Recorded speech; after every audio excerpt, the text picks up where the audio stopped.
Hello, good morning. I'm not Steve Clemons. My name's Nick Goldberg. I'm the editor of the editorial page at the Los Angeles Times. I was called...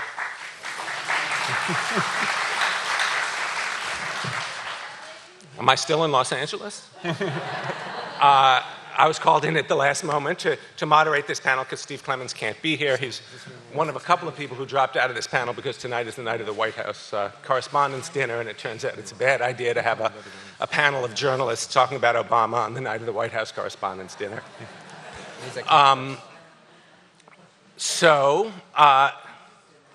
Let me get started. I'm going to start by doing something a little... Can you all hear me? Yeah.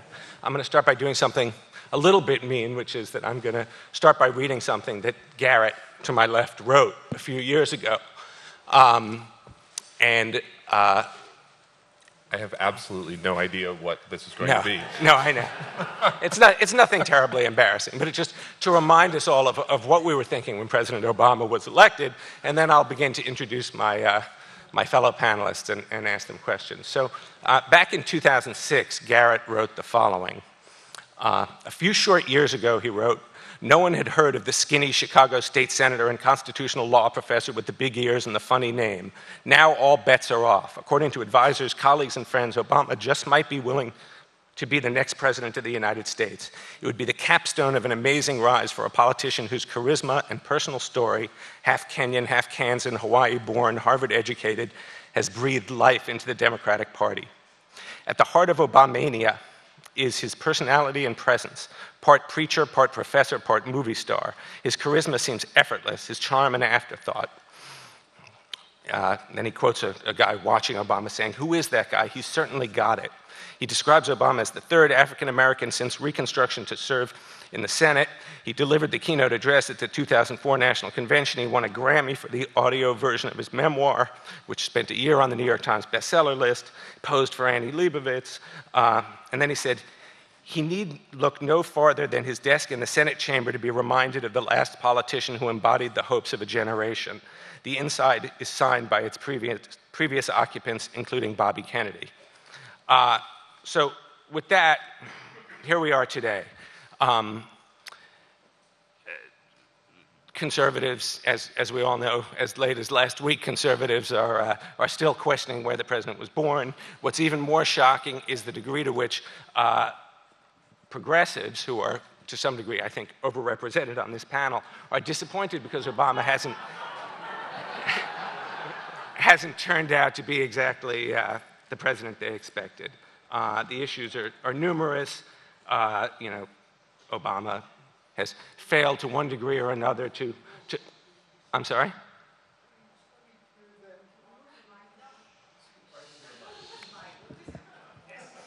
This guy's complaining.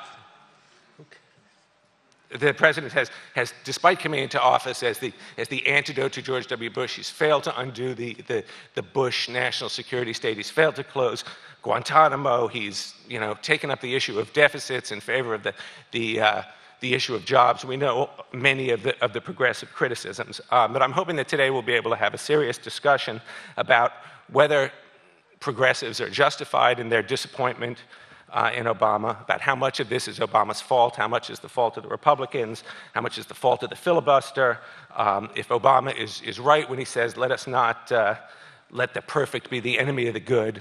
And with that, why don't I turn it over to Garrett. Garrett's the editor of the Washingtonian magazine.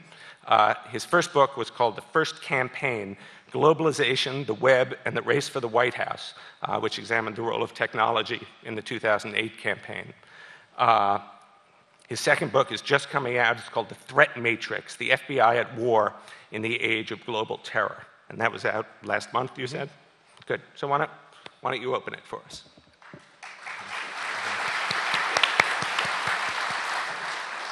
Well, as befitting my seat on the stage, I think that as I started off in politics working on Howard Dean's presidential campaign, and I think that I represent the far right wing of the panel today.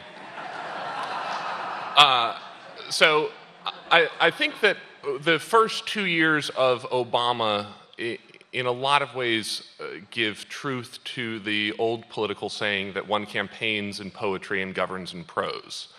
And that the lesson that I think Obama has learned in many hard ways over the last 2 years is that governing is a lot harder than talking about governing.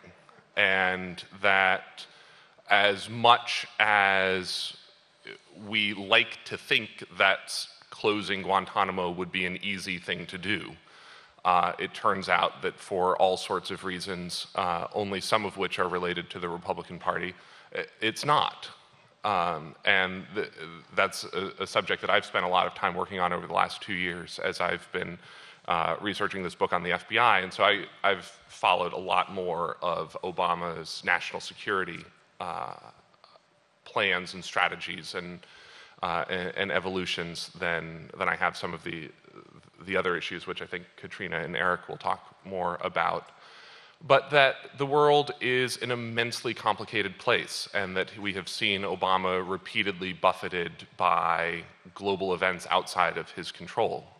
Coming in, of course, when he did with the financial crisis, up until in the last couple of weeks, the unrest in the Arab world and the earthquake in Japan. That one of the challenges that I think has also become clear is how little of a presidency is up to a president, and that much of what happens during a president's term is about reacting to events rather than necessarily creating the events as we might have wanted him to. What I think, and then I'll sort of pass it on down the row here, what concerns me more than sort of where Obama is or where the Republican Party is I think we are entering an era in politics where the thing that concerns me the most is that we are no longer serious about solving the big problems. And that was sort of the subject of my first book in 2007, looking ahead to the 2008 presidential race. And the big issues in education, in healthcare, in energy, in the environment, in jobs, and so on.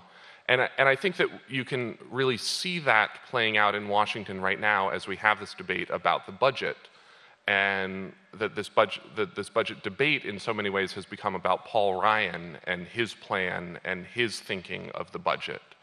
But that the idea that we as a nation can all agree that there is one guy in Washington talking seriously about the budget is an indictment of everyone else in Congress who is not. That we're sort of at this point where you're like, oh, you want to talk about the budget? There's one guy who's taking this really seriously. He's the one who's thinking about how to solve the budget problem. And that, these are huge issues. I mean, generational issues that are going to have to be solved one way or another. And the fact that there is not a larger debate that involves more people on both sides of the aisle, I think is a stunning indictment of where we are in a political process. Thank you, Garrett. I think the debate in this country, we're having all... Maybe I should take a second and introduce you. Don't waste the time. I'm editor and publisher of The Nation. I'm sorry. The lady needs no introduction. No, I'm just eager to jump into the substance I'll of this take her conversation. introduction time. Yeah, I don't have a book. I just have a magazine that I edit.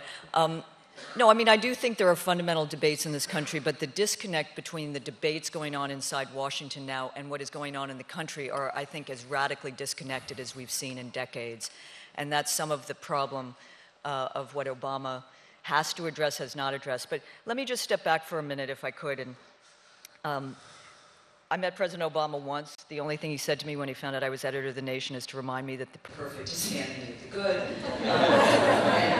But, as Michael Kazin, a very important historian, has said, if the left were not somewhat unhappy with Barack Obama, it would not be much of a left.